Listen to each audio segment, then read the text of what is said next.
Bismillahirrahmanirrahim. Assalamualaikum warahmatullahi wabarakatuh. Perkenalkan, nama saya Annisa Rahmadan dari kelas 12 Agama. Di sini saya akan menjelaskan fikih bab 3 tentang konsep ijtihad dan bermazhab. Apa yang akan kita pelajari pada bab 3 ini? Kita akan mempelajari ijtihad pada masa tabi'in yang terbagi menjadi tingkatan mujtahid, mutlak, muntasib, mazhab, tarjih, dan fatwa. Lalu, dari mujtahid mutlak kita akan belajar mazhab.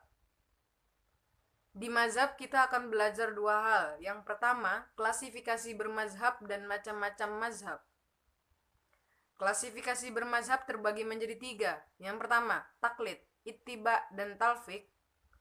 Lalu, macam-macam mazhab seperti yang sudah kita ketahui, ada 4, Maliki, Hambali, Syafi'i, Hanafi. Sebelum kita belajar lebih jauh tentang ijtihad, alangkah baiknya kita memahami pengertian ijtihad itu sendiri. Ijtihad berasal dari bahasa Arab jahada jahdun, yang artinya keseriusan, kesungguhan, sepenuh hati. Sedangkan menurut istilah, ijtihad pada dasarnya adalah pengerahan daya nalar secara maksimal yang dilakukan oleh seorang mujtahid untuk memperoleh hukum syar'i yang bersifat amali dan usaha memperolehnya melalui cara istinbat. Kita akan masuk ke latar belakang terjadinya ijtihad. Kenapa bisa ada ijtihad? Seiring berkembangnya zaman, Islam juga semakin berkembang. Tentunya masalah yang dihadapi semakin beragam.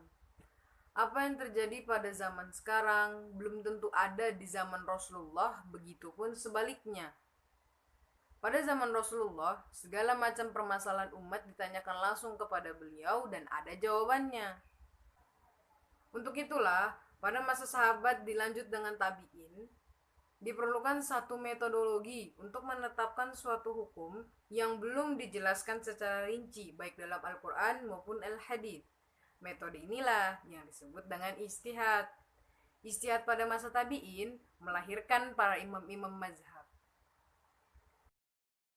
Dari tadi kita membahas tentang mujtahid. Siapa itu mujtahid?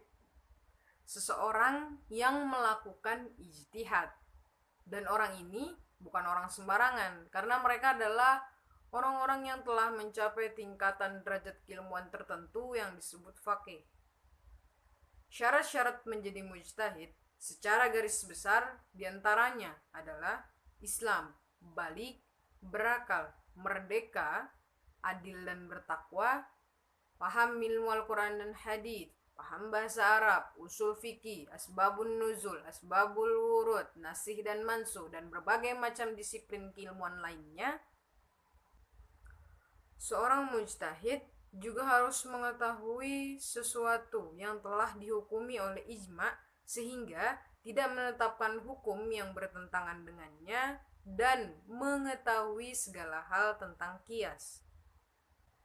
Lalu apa hubungannya ijtihad dengan bermazhab?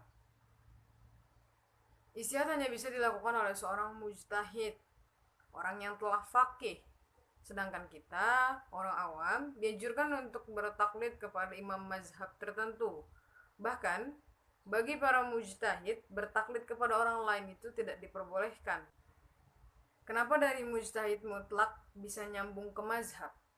Karena mujtahid mutlak disebut mandiri, alias mampu mengembangkan rumusan ilmu usul dengan metode tersendiri untuk menghasilkan suatu pendapat tentang hukum yang disebut mazhab. Gimana sih contoh gampang dari ijtihad? Kata Bu Barkah, salah satu guru di sekolah saya, fikih itu sendiri merupakan contoh ijtihad, meliputi syarat, rukun, atau pembatalan sholat misalnya. Mazhab. Apa itu mazhab?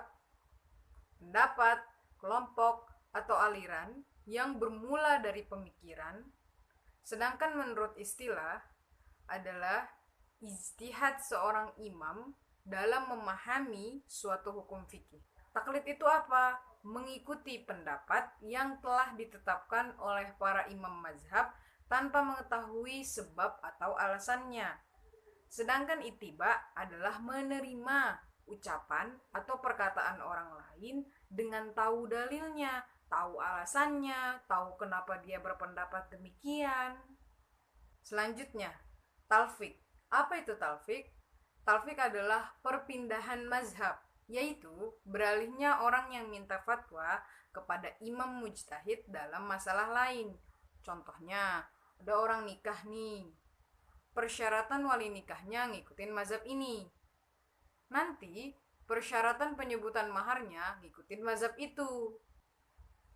Untuk closing statement, bila ada pertanyaan, kenapa bermazhab itu penting? Bermazhab itu perlu bagi seorang mukmin agar pemahaman dan praktik beragamanya benar. Kurang lebihnya saya mohon maaf. Wabillahi taufiq wal hidayah. Wassalamualaikum warahmatullahi wabarakatuh.